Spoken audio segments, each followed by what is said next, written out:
నమస్కారం, నేను మీ నిజం చంద్రబోస్. వెల్కమ్ టు నిజం మీడియా. మన నిజం మీడియాలో ప్రసారం అయ్యేటువంటి నిజం నిర్ధారణ కార్యక్రమానికి స్వాగతం. ఈరోజు నిజ నిర్ధారణలో భాగంగా జగన్మోహన్ రెడ్డి గారు ఆంధ్రప్రదేశ్ రాష్ట్రంలో ఏ ప్రాంతంలో పర్యటించినా కానీ వివాదాస్పదంగా మారుతుంది. దానిలో భాగంగానే పొదిలి పర్యటన. పొదిలిలో పొగాకు రైతులు పడుతున్నటువంటి ఇబ్బందుల గురించి తెలుసుకోవడానికి పొదిలి పర్యటన చేశారు. అక్కడ రాళ్ల దాడి జరిగిందని, చెప్పులు విసిరాని అనేక మంది వైఎస్ఆర్సీపీ కార్యకర్తల మీద కేసులు పెట్టడం, దానిలో భాగంగానే దర్శి నియోజకవర్గానికి ఎమ్మెల్యే అయిన బూచేపల్లి శివప్రసాద్ రెడ్డి, ఈయన ప్రకాశం జిల్లాకి వైఎస్ఆర్ కాంగ్రెస్ పార్టీ అధ్యక్షుడు, ఈయనకు కూడా నోటీసులు ఇచ్చారు, ఈయన కూడా అరెస్టు చేయబోతున్నారు అనేటువంటి వార్తలు వింటున్నాం. అసలు ఇంతటి సంఘటనలో ఈ ఆంధ్రప్రదేశ్ రాష్ట్రంలో ఒక మాజీ ముఖ్యమంత్రిగా అయినా, లేదు ఒక ప్రతిపక్ష నేతగా అయినా, లేదు ఒక రాజకీయ పార్టీకి సంబంధించినటువంటి నాయకుడిగా అయినా ఈ విధంగా ఆంధ్రప్రదేశ్ రాష్ట్రంలో పర్యటన చేసే హక్కు జగన్మోహన్ రెడ్డి గారికి ఉందా లేదా? కాకపోతే ఇక్కడ మీరు గమనించవలసినటువంటి అంశం ఏంటంటే, పర్యటన జరిగినటువంటి ప్రతి సందర్భంలో టీడీపీ ఎందుకు ఇలాంటి చేష్టలు చేస్తుంది? కావాలని రాద్ధాంతం చేస్తుందా? జగన్మోహన్ రెడ్డి గారిని ప్రజల్లోకి వెళ్ళాలని చూస్తుందనే తెలియాలంటే మా ఈ వీడియో పూర్తిగా చూడండి. దిస్ పాయింట్, నిజం మీడియా అనేది ఏ పార్టీకి అనుకూలమైనటువంటి మీడియా కాదు, అదే సందర్భంలో ఏ పార్టీకి వ్యతిరేకమైనటువంటి మీడియా కాదు. ఉన్నటువంటి నిజాన్ని నిర్భయంగా ప్రజలకు తెలియజేయడమే మా యొక్క లక్ష్యంలో భాగంగా మీరు గమనిస్తే జగన్మోహన్ రెడ్డి గారి యొక్క పర్యటనలు గమనించండి. రాప్తాడులో జరిగింది, రాప్తాడులో గొడవైంది, వైఎస్ఆర్సీపీ కార్యకర్తల మీద కేసులైంది. తెనాలి వచ్చాడు, తెనాలి బాధితులను పరామర్శించడానికి చూశాడు, అక్కడ కొన్ని సంఘాలు నిరసనలు తెలియజేశాయి, కొన్ని కేసులైనవి. పొదిల్లో మనం చూస్తే సరే ఓకే, తెనాల్లో పర్యటించినప్పుడేమో గంజాయి బ్యాచ్ని సమర్థించడానికి వస్తావా? గంజాయి బ్యాచ్ వైసీపీ పార్టీయే, ఒక గంజాయి ముఠాకి సంబంధించినటువంటి పార్టీ అని మాట్లాడారు. ఓకే, రాప్తాడులో జరిగితేనేమో మీ పార్టీకి సంబంధించినటువంటి కార్యకర్తలు అక్కడ హత్యలు అత్యాచారాలు జరగకపోయినా కానీ కావాలని చెప్పి రాద్ధాంతం చేస్తున్నారని అక్కడ అన్నారు. ఓకే, వీటన్నిటిని కూడా ఒక పక్కన పెడదాం. కానీ నైతిక విలువలతోటి, నైతిక బాధ్యతతోటి ఒక అంశాన్ని ఆలోచించండి. పొదిలికి ఎందుకు వచ్చాడు జగన్మోహన్ రెడ్డి గారు? పొదిలి పర్యటించడానికి గల కారణం ఏంటి? పొగాకు రైతులు, మీరు గమనిస్తే 77 ఏండ్ల ఈ స్వతంత్ర భారతదేశంలో పొగాకు రైతులు ఇప్పుడు కూటమి ప్రభుత్వం అధికారంలో ఉన్నప్పుడు పడుతున్నటువంటి ఇబ్బందులు ఎప్పుడు పడల. అసలు బర్లీ పొగాకు వేసినటువంటి రైతులు ఆత్మహత్యలు చేసుకొని చనిపోతున్నారు. కనీసము 10 రూపాయలు కూడా పనేటువంటి పరిస్థితులు లేకోకుండా, 10 రూపాయలు కూడా కొనుక్కోకుండా ఎక్కడ పండినటువంటి పొగాకు అక్కడే వాళ్ళ పొలాల్లో పట్టల కప్పి ఆముంతునుంచేశారు. మరి అలాంటి రైతులకు జరిగినటువంటి అన్యాయాన్ని, ఆ రైతుల యొక్క కష్టాలని, ఆ రైతుల యొక్క కన్నీళ్లను తొడవడం కోసం ఒక రాజకీయ పార్టీ నేతగా, ఒక ప్రతిపక్ష నేతగా, ఒక మాజీ ముఖ్యమంత్రిగా పొదిలి పర్యటన చేయకూడదా? అసలు ఆ పొదిలి పర్యటన తర్వాత బూచేపల్లి శివప్రసాద్ రెడ్డి గారు ఏం మాట్లాడుతున్నాడో ఒకసారి చూడండి. శివ గారు ఏం మాట్లాడుతున్నారు వినండి. అందరికీ నమస్కారం. రీసెంట్ గా ఈ నెల 11వ తేదీ మా ప్రీతం నాయకులు వైఎస్ జగన్మోహన్ రెడ్డి గారి పొదిలి పర్యటన కార్యక్రమంలో నాకు నిన్న నైట్ నోటీస్ ఇవ్వడం జరిగింది. ఆ నోటీస్ లో శాంతి భద్రతల్ని కాపాడలేకపోయాము, ఉల్లంఘించామని చెప్పి నా నోటీస్ వచ్చింది. ఇక్కడ కాదయ్యా, ప్రజాప్రతినిధిని ఇక్కడ గమనించండి. మీరు శాంతి భద్రతలు కాపాడలేకపోయారని బూచేపల్లి శివప్రసాద్ రెడ్డి గారికి నోటీసులు ఇచ్చారంట. ఆయన కూడా అంటున్నాడు, అయ్యా నేను పోలీస్ ఆఫీసర్ని కాదు, నేను ఒక ప్రజాప్రతినిధి. అయ్యా నేను అడుగుతున్నా, ఈ ఆంధ్రప్రదేశ్ రాష్ట్రంలో ఉన్న పోలీస్ డిపార్ట్మెంట్ వారిని లేదా హోంశాఖ వారిని శాంతి భద్రతలు ఎవరు చూసుకోవాలి? అధికారంలో ఏమన్నా వైఎస్ఆర్ కాంగ్రెస్ పార్టీ అధికారంలో ఉందా? లేదా బూచేపల్లి శివప్రసాద్ రెడ్డి గారు ఏమన్నా హోంశాఖ మంత్రిగా ఉన్నారా? లేదా డీజీపీగా ఉన్నారా? కనీసం ప్రకాశం జిల్లా ఎస్పీగా ఆయన ఉన్నాడా?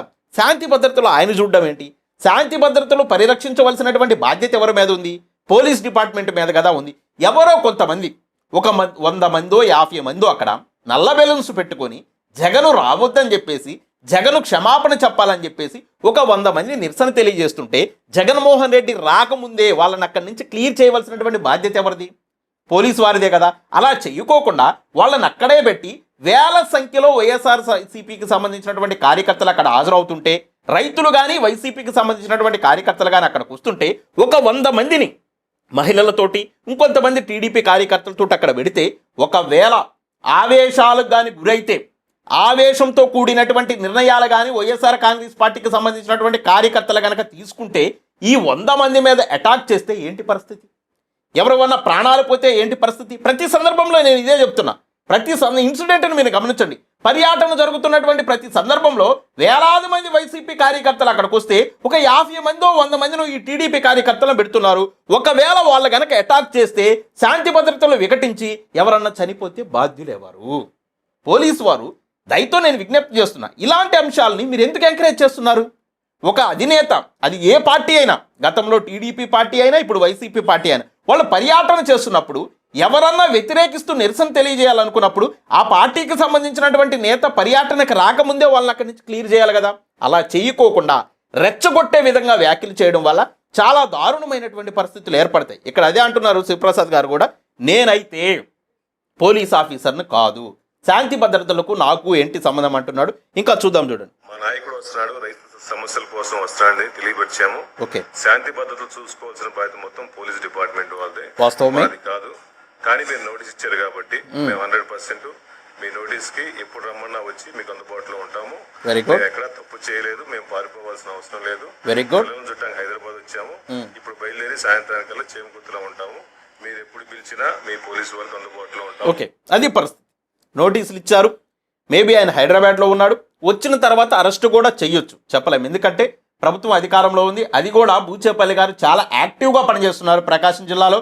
ప్రకాశం జిల్లాని కొంత వైసీపీ ఇప్పుడు పుంజుకుంటున్నట్టుగా, అది కూడా పొదిల్లో జరిగినటువంటి జగన్మోహన్ రెడ్డి గారి పర్యటన చూసిన తర్వాత ప్రకాశం జిల్లా వైసీపీ హస్తాల్లోకి వెళ్తుందేమో అనే ఒక అనుమానం కూడా కలిగినట్టుగా మనకు అర్థమవుతుంది. ఈ నేపథ్యంలో అరెస్టు జరిగినా జరగవచ్చు. అయితే మా నిజం మీడియా ఏం చెప్తుంది అంటే, ఏ పార్టీకైనా ఏ ప్రభుత్వానికైనా ఈ భారతదేశంలో భారత రాజ్యాంగం ప్రకారం ఏ నాయకుడైనా, ఏ రాజకీయ పార్టీకి సంబంధించిన వ్యక్తి అయినా, ఏ ఉద్యమ సంఘానికి సంబంధించినటువంటి వ్యక్తి అయినా ఎక్కడైనా పర్యటించవచ్చు, ఎక్కడైనా సభలు పెట్టుకోవచ్చు, ఎక్కడైనా సమావేశాలు పెట్టుకోవచ్చు. కానీ జగన్మోహన్ రెడ్డి గారిని సరే అక్కడ రాప్తాడు, తెనాలి, ఈ సంఘటనలన్నీ ఒక అంశం ప్రకారం చూస్తే, కానీ రైతులు మీ కూటమి ప్రభుత్వంలో ఇబ్బందులు పడుతుంటే, రైతులు మీ కూటమి ప్రభుత్వంలో బాధలు పడుతుంటే, పొగాకు కొనండి కుయ్యో మొర్రో అని చెప్పేసి రైతులు ఏడుస్తుంటే, రైతులు ఆత్మహత్యలు చేసుకుంటుంటే, మిర్చి కొనలా, మొక్కజొన్న కొనలా, కందులు కొనలా, శనగలు కొనలా, ఈ రోజున పొగాకు, ఇవన్నీ రైతులు ఇంత దారుణంగా ఇబ్బందులు పడుతుంటే ఆ ఇబ్బందుల గురించి పట్టించుకోకపోగా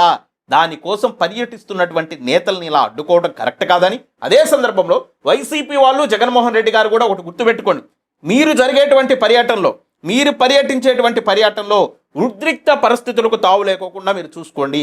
మీ కార్యకర్తల్ని వీలైనంత శాంతంగా ఉండమని చెప్పండి. ఎందుకంటే ఏ కాడకి రెచ్చగొట్టేటువంటి ధోరణి ఇక్కడ జరుగుతుంది.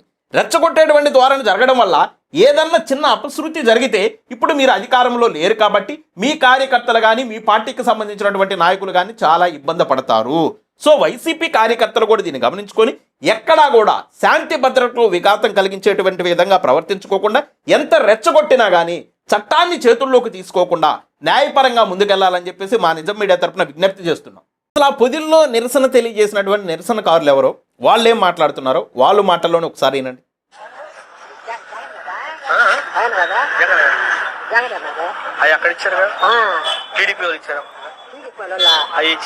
ఇక్కడ చూడండి, అమాయకమైనటువంటి స్త్రీలు, కనీసము వాళ్ళ చేతుల్లో పట్టుకున్నటువంటి ప్లకార్డుల్లో ఏం మ్యాటర్ ఉందో కూడా చదువు రానటువంటి స్త్రీలకు ఇచ్చారు. వాళ్ళు ఏం చెప్తున్నారు చూడండి.